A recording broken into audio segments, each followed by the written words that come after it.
Well, fresh on 2 News tonight, it has happened to all of us. Someone approaches you, asks you for money. Chances are at some point you have given money to a panhandler. Yeah, you see them at busy intersections. You know, you read those cardboard signs that they're holding, and all of them appear to be in desperate need of your cash. But is that really the case?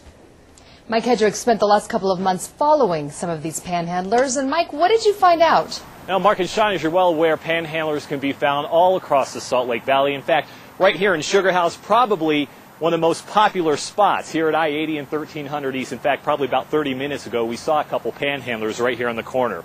As you approach, though, have you ever thought, what is the story behind these signs? Are they really homeless? Are they really looking for a place to go? Are they stranded?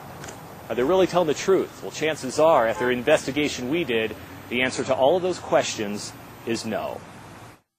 All it takes is but a moment. It's really hard to be out here. And with each passing glance, there is a story.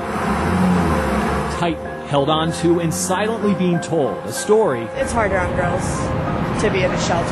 that people like Megan Elmer hope will tug at the hearts of those who drive by. I'm from Seattle. I came down here to live with my boyfriend, and he ended up kicking me out a week before Christmas. And it is because of that, Megan says she has spent the last few months begging for money, hoping to make enough cash About 130, it goes up. to buy a bus ticket back to Seattle. But when it comes to panhandling, Megan has a very interesting secret. Turns out, everything written on this broken piece of cardboard I'm being honest, you know? is a carefully constructed lie. What if I were to tell you for the last 4 weeks we've been following you and we see you go to your home in Sugar House?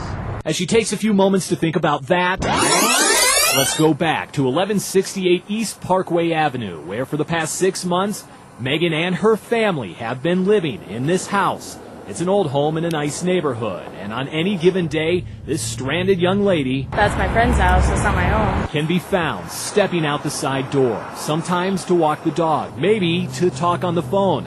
One day she'll go shopping with a nice coat and purse, but most of the time, Megan can be seen in this dumpy old hoodie and backpack, looking the part of a stranded young lady. So you got nothing then?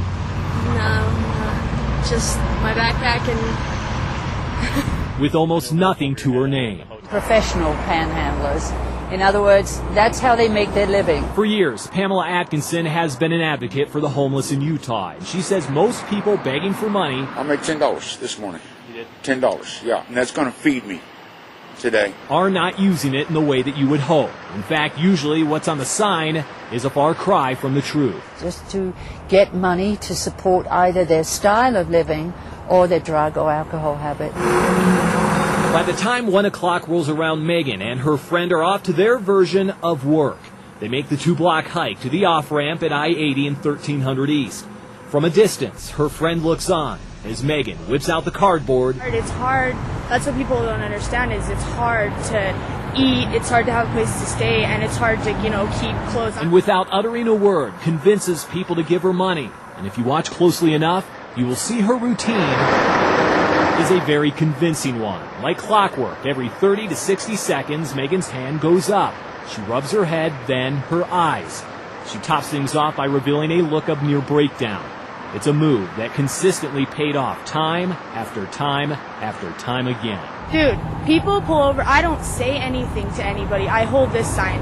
I don't make anybody give me money. And her day is far from over. Once that ramp is tapped out, Megan gives a high sign to her friend, where they walk to the bus, hop a ride to tracks, and then take the train more than 50 blocks south.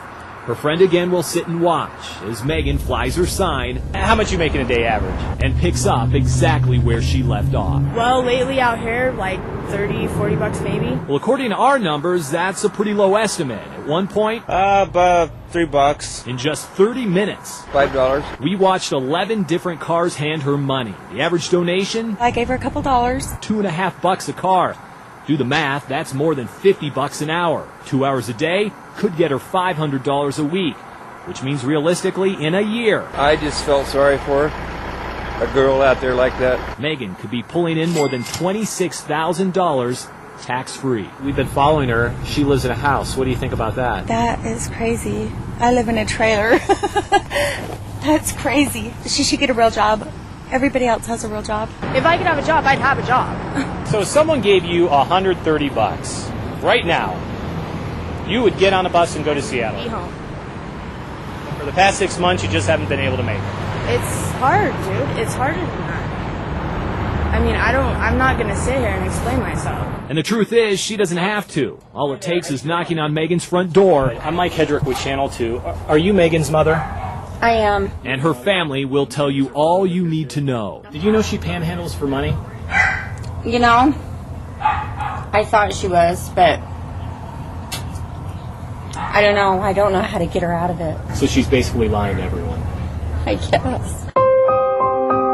Unfortunately, the reality is thousands of people in Utah are homeless, out of work, or trying to get back to family. And the reality is it's people like Megan I'm disappointed, but how are you going to know? that often harden others from ever giving it all. Karma works in strange ways, and it'll come back on her. And while we may never be clear on what Megan does with her pockets full of cash, chances are she's not using it to buy that bus ticket to Seattle. In fact, you can probably bank on it.